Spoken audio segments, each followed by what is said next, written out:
Lions international जिला 321 से एक सदस्यों द्वारा आज NH5 स्थित एक निजी रेस्टोरेंट में एक प्रेस वार्ता का आयोजन किया, जिसमें लायंस इंटरनेशनल जिला 321 से एक नवनियुक्त district governor Lions N.K. Gupta ने अपने कार्यकाल के दौरान लायंस इंटरनेशनल जिला 321 से एक द्वारा किए जाने वाले मुख्य कार्यों के बारे में जानकारी दी। इस अवसर पर उनके साथ जिला मीडिया कोऑर्डिनेटर R.K. चिलाना, मुख्य सचिव R.K. गुप्ता, कैबिनेट सचिव विनय गुप्ता, कैबिनेट कोषाध्यक्ष जयदीप कट्याल, जिला समन्वयक R.K. जग्गी, वैश्य गवर्नर के सलाहकार P.C. परियोजना निगरानी अध्यक्ष सुनील अग्रवाल, जिला सह अध्यक्ष मधुमेह IAS कटारिया सहित अन्य सदस्यों में श्यामवीर भड़ाना, राकेश कुमार गुप्ता सहित कई पदाधिकारी गण मौजूद थे।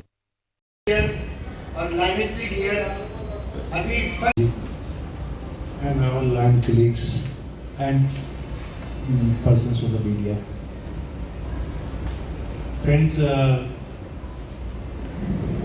yes, खुशी की बात चिलाना साहब के लिए हो सकती है, लेकिन मेरे लिए बड़ी रिस्पॉन्सिबिलिटी वाली बात है कि मैं as a district governor of Lions International district 321A1 का डिस्ट्रिक्ट गवर्नर चुना गया हूँ और उसका कार्यकाल शुरू होता ऑफिशियली 1 जुलाई 2024 से और अंत होता उसका 30 जून 2025 को।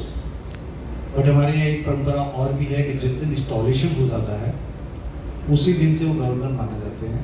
तो I was installed on 25th of June in Australia. वहाँ पे मैं ही नहीं बल्कि वर्ल्ड के 770 गवर्नर्स थे और उनकी फैमिलीज भी थी, हमारे साथ भी सारी फैमिलीज थी जो कि वहाँ पे इंस्टॉल हुए हैं। एक बहुत बड़ा मौका होता है कि पूरी वर्ल्ड के गवर्नर्स 210 कंट्री गवर्नर्स वहाँ पे इकट्ठा होते हैं, उनको इंस्टॉल किया जाता है। इंटरनेशनल प्रेसिडेंट भी उसी दिन इंस्टॉल होता है।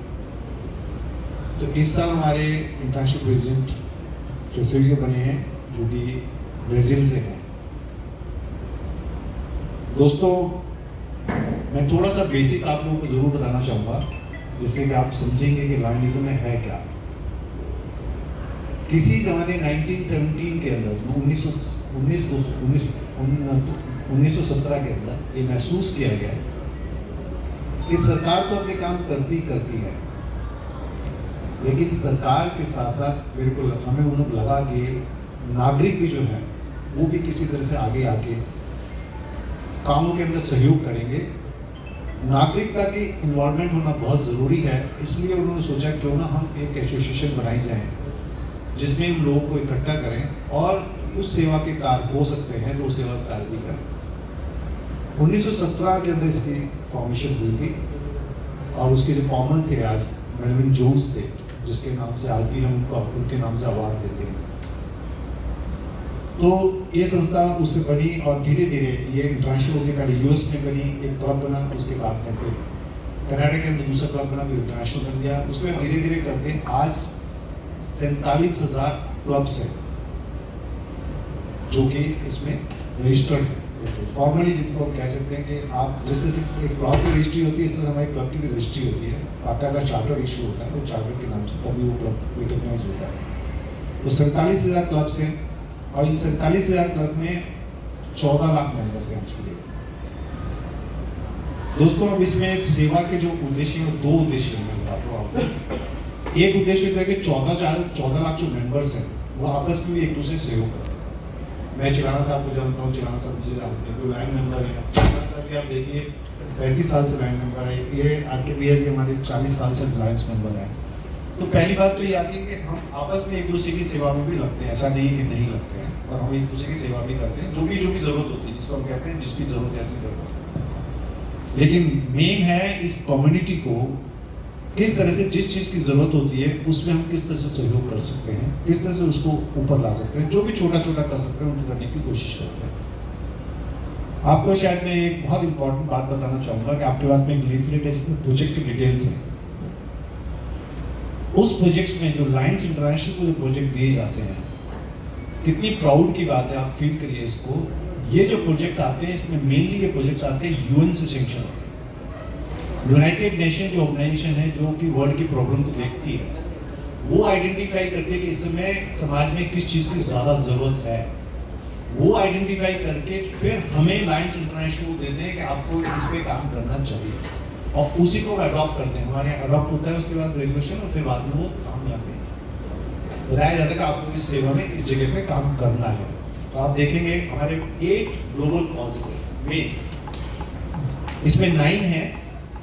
एक हमने जो कॉज लिया हुआ है उसको अडॉप्ट करता है, और फिर अब अपने क्लबों के थ्रू पहुंच के पूरे समाज में पहुंचने की कोशिश करता है। ये पूरा जो ऑर्गेनाइजेशन है पूरा स्ट्रक्चर्ड है, ये ऐसे नहीं है कोई भी आके कोई बन जाए, कोई भी आए किसको कुछ कर रहे हैं, ऐसा बिल्कुल भी नहीं है। पूरा स्ट्रक्चर चलता है। आप board of director, international presidents होते हैं, फिर बोर्ड ऑफ डायरेक्टर्स होता है, फिर आपके साउथ एरिया जैसे हमारे साउथ के एशिया का है उसका एक ग्रुप है, उसके बाद में फिर पूरे इंडिया का ग्रुप है, फिर उसके बाद डिस्ट्रिक्ट है, फिर डिस्ट्रिक्ट के बाद में क्लब्स है, और क्लब्स के बाद में तो पूरी ऑर्गेनाइजेशन है। ऑर्गेनाइजेशन स्ट्रक्चर वे में काम करती है, एपर्चर वे में काम नहीं, किसी ने कुछ भी कर लिया ऐसा नहीं होता है। तो पूरा ऑर्गेनाइजेशन संगठनात्मक तरीके से काम किया जाता है, जो आपको इस प्रक्रिया में बहुत टाइम लगता है, 3 साल लगते हैं सर। अब आप देखें यहाँ पे तो अभी वाइस डिस्ट्रिक्ट गवर्नर 2 अपॉइंट हो चुके हैं, तो हमारे 3 साल में हमें 2 साल की तो ट्रेनिंग होती है तहसील का। लीजिए वाइस डिस्ट्रिक्ट वो मेरे को वॉच कर रहे होंगे क्या कर रहे हैं। ये वाइस डिस्ट्रिक्ट गवर्नर 1 है, ये नेक्स्ट ईयर अपने मेरे 25-26 को डिस्ट्रिक्ट गवर्नर बनेंगे ओंकार सिंह रेणु, और संदीप कुमार जो है वो 27-28 में गवर्नर बनेंगे। तो पूरी प्रक्रिया है ये, तो इसलिए भी है कि आप लोगों से ट्रेनिंग मिल जाती है कि करना क्या है। ये डिस्ट्रिक्ट एक बार बताता हूँ, ये पूरा एनसीआर तो नहीं है, दिल्ली का कुछ पार्ट है, प्लस सोना, रेवाड़ी, गुड़गांवा, फरीदाबाद, पलवल और दिल्ली, साउथ दिल्ली हमारे इसमें आता है। इधर से नोएडा, गाजियाबाद, ये सारा इस डिस्ट्रिक्ट में आता है। और इस डिस्ट्रिक्ट में इस समय पे 60 क्लब्स हैं और इसकी मेंबरशिप है 1800। और ये सब 18 अब डिस्ट्रिक्ट के वो सारे के सारे जितने भी क्लब्स हैं, मेंबर्स हैं, सब एक डिस्ट्रिक्ट गवर्नर के अंडर आते हैं, और डिस्ट्रिक्ट गवर्नर से इंटरनेशनल के इसमें फोरम पे आते हैं। फ्रेंड्स, हम इन्हीं 8 क्लॉजेस के ऊपर काम करेंगे, लेकिन इस बार हम 2 आइटम पे ज़्यादा फोकस करेंगे, जो हमारा उस पर हमें लगता है कि ये ज़्यादा समस्या प्रॉब्लम है। सबसे पहला है एनवायरनमेंट, और एनवायरनमेंट हम देख चुके हैं, इसमें कहने वाली बात नहीं, आप लोग सब समझ सके। तो एनवायरनमेंट पे हमने एक ही उद्देश्य लिया है, मेरे ख्याल से इसका एक ही सॉल्यूशन हमें नजर आया है, वो सबसे बड़ा सॉल्यूशन यही है। मेरे ख्याल से जितनी ज़्यादा ग्रीनरी होगी उतना ही स्वच्छ होगा, उतना ही एनवायरनमेंट स्वच्छ होगा। तो हम इस बार पूरी प्रयत्न करेंगे कि जितने मैक्सिमम से मैक्सिमम ट्री प्लांटेशन और ट्री डिस्ट्रीब्यूशन हो सकते हैं, प्लांट के डिस्ट्रीब्यूशन वो सारे मैक्सिमम से मैक्सिमम करेंगे। और फरीदाबाद ही नहीं, पूरे डिस्ट्रिक्ट को इस बार हम जो हमारे डिस्ट्रिक्ट में आता है उस पूरे डिस्ट्रिक्ट में देखते हैं कितनी कोशिश पूरी करेंगे कि हम इसको किस तरह से ज़्यादा ग्रीन कर सकें। हमारा कार्यक्रम 30 तारीख से ही शुरू हो रहा है, 30 जून को ही, क्योंकि मैं ऑलरेडी डिस्ट्रिक्ट गवर्नर बन चुका हूँ, लेकिन 30 को क्योंकि संडे है, अच्छा रहता है, सारे लोग फ्री भी रहते हैं। तो हमने इस बार 30 तारीख और 1 जुलाई को हमने ट्री प्लांट डिस्ट्रीब्यूशन का काम किया। प्लांट्स हम लेंगे और डिस्ट्रीब्यूट करेंगे, जितने मैक्सिमम डिस्ट्रीब्यूट हो जाए, 5000, 10,000, 15 जितने मिलेंगे, हमारे उसको इंस्ट्रक्शन दी जा चुकी है कि जितना भी हो एनवायरनमेंट पे काम करेंगे। दूसरा फ्रेंड्स, एनवायरनमेंट के साथ साथ जो है हमें लगता है कि अगर आंखें हैं तो सब कुछ है, और आंखें नहीं है तो आप उनसे पूछिए जिनके जिंदगी में अंधेरा है। और हमने देखा है कि आंखों के लिए एक सबसे बड़ी समस्या है कि एक शुरुआत होती है कैटरेक्ट से, डेवलप होती है, लोग इग्नोर कर जाते हैं, उसको कर देते हैं। और साइट फर्स्ट हमारा सबसे बड़ा मेजर प्रोग्राम भी है लॉयड्स इंटरनेशनल का, जिसको हम साइट फर्स्ट बोलते हैं, मतलब पहले आप उसके बाद सब कुछ। इसके ऊपर भी हम कुछ स्पेशल करने जा रहे हैं कि हमने सोचा था कि हम कोशिश करके इसको फरीदाबाद को, क्योंकि फरीदाबाद डिस्ट्रिक्ट में मैं आप कहेंगे कि मैं फरीदाबाद की क्यों बात कर रहा हूँ इसमें, क्योंकि फरीदाबाद डिस्ट्रिक्ट के अंदर इस वहाँ पे मेजर 18 क्लब्स हैं। तो हमने पूरे डिस्ट्रिक्ट में से दिल्ली भी है, गाजियाबाद भी है, सोना भी है और है, लेकिन हमने फरीदाबाद को चुना है क्योंकि हमारे पास फरीदाबाद से स्ट्रॉन्ग है। हम फरीदाबाद को 1 साल में नहीं हो सकता, लेकिन 3 साल में कोशिश करेंगे, प्रॉमिस नहीं कर सकते, तो कोशिश करना हमारा काम है। 3 साल के अंदर हम फरीदाबाद को कैटरेक्ट फ्री फरीदाबाद बनाएंगे।